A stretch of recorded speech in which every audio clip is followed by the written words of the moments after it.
Hello friends, welcome back to our channel Bish and Me.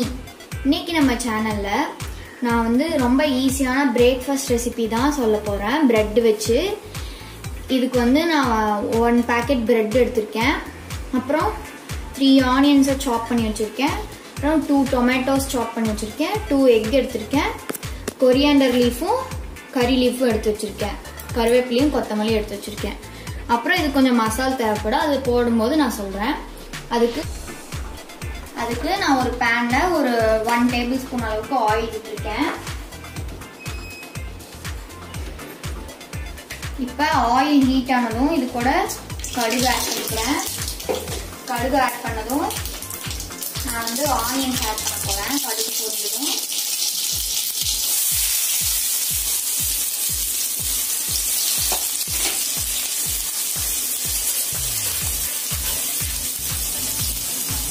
Onions வந்து கொஞ்சம் fry ஆனா போதும்.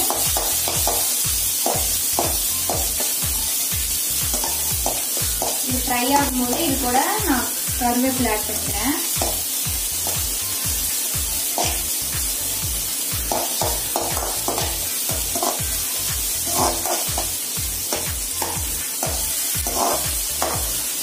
உங்ககிட்ட ஏதாவது வெஜிடபிள்ஸ் கேப்சிகம் அந்த மாதிரி இருந்துச்சுன்னா அது கூட நீங்க ஆட் பண்ணிக்கலாம். நான் இன்னைக்கு வெறும் எக் மட்டும் போட்டு செய்யறேன். ஆனியன்ஸ் வந்து கொஞ்சம் ஃப்ரை ஆயிடுச்சு. இந்த டைம்ல நான் வந்து டொமேட்டோஸ் ஆட் பண்ணிக்கிறேன். டொமேட்டோஸ் ஆட் பண்ணிட்டு ஒரு 30 செகண்ட்ஸ் நல்லா அப்படி மிக்ஸ் பண்ணி விட்டுட்டு நம்ம மசாலாலாம் ஆட் பண்ணிக்கலாம்.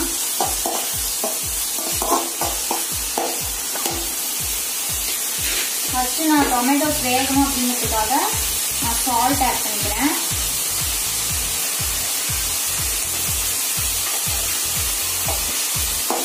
சால்ட் ஆட் பண்ணி நல்லா மிக்ஸ் பண்ணிக்கலாம். மிக்ஸ் பண்ணிட்டு ஒரு 2 மினிட்ஸ் அப்படியே விட்டுடலாம். டொமேட்டோஸ் வேக வரைக்கும்.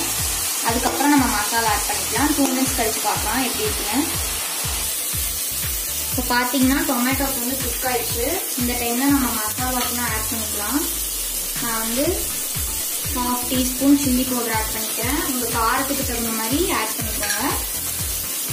அப்புறம் 1/2 டீஸ்பூன் கரம் மசாலா, கொஞ்சமா மஞ்சள் தூள், அப்புறம் ஒரு 1/2 டீஸ்பூன் அளவுக்கு கொத்தமல்லி தூள் ஆட் பண்ணிட்டு இதை நல்லா கலந்து வச்சுக்கலாம்.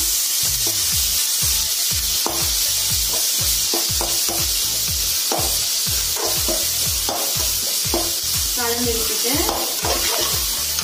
இது கூட டேஸ்ட்டை பூஸ்ட் பண்ணும் அப்படிங்கிறதுக்காக நான் ஒரு 1/4 டீஸ்பூன் அளவுக்கு சுகர் ஆட் பண்ணிக்கிறேன். அடுப்பத்தை சிம்ல வச்சுக்கோங்க. சிம்ல வச்சுட்டு இந்த மசாலாவை ஒரு பக்கமா இப்படி தள்ளி விட்டுருங்க.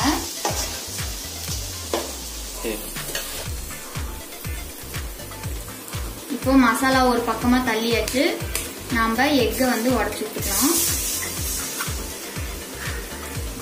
நான் 2 எக் தான் எடுத்திருக்கேன். உங்களுக்கு வேணா 3-4 எக் கூட எடுத்துக்கலாம். எக்கை உடைச்சு விட்டுட்டு இந்த எக்கு கூட கொஞ்சமா பெப்பர் ஆட் பண்ணிக்கலாம். பெப்பர் கொஞ்சம், சால்ட் கொஞ்சம் தான் ஆட் பண்ணிக்கலாம். இப்போ இந்த எக்கை வந்து நல்லா மிக்ஸ் பண்ணிக்கலாம். அடுப்பை ரொம்ப ஹைல வைக்காதீங்க. ஏன்னா அந்த மசாலா இருக்குல்ல அது வந்து தீஞ்சிடும். கொஞ்சம் மீடியமா வச்சுட்டு நல்லா இந்த எக்கை வந்து இப்படி பண்ணிக்கோங்க.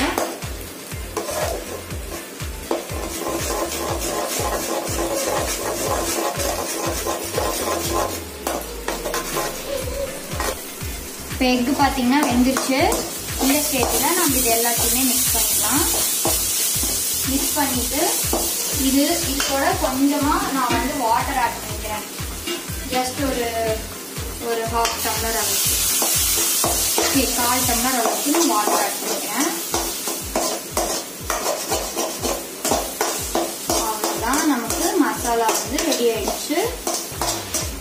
இப்போ இது கூட நம்ம எடுத்து வச்சிருக்கோம் பிரெட். இந்த பிரெட்டை வந்து நான் குட்டி குட்டி கியூப்ஸா கட் பண்ணி வச்சிருக்கேன். இது எல்லாத்தையுமே இது கூட ஆட் பண்ணிக்கலாம்.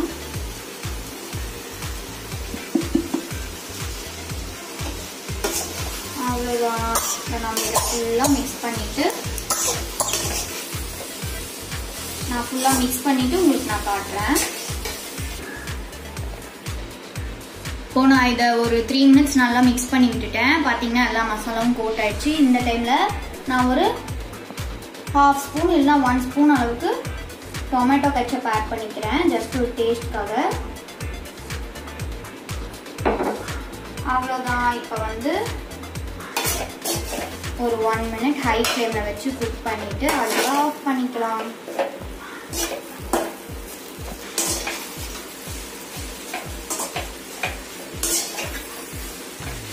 இப்போ லாஸ்ட்டாக அடுப்பை ஆஃப் பண்ணுறதுக்கு முன்னாடி இது மேலே கொத்தமல்லி இலையை தூவிக்கலாம்.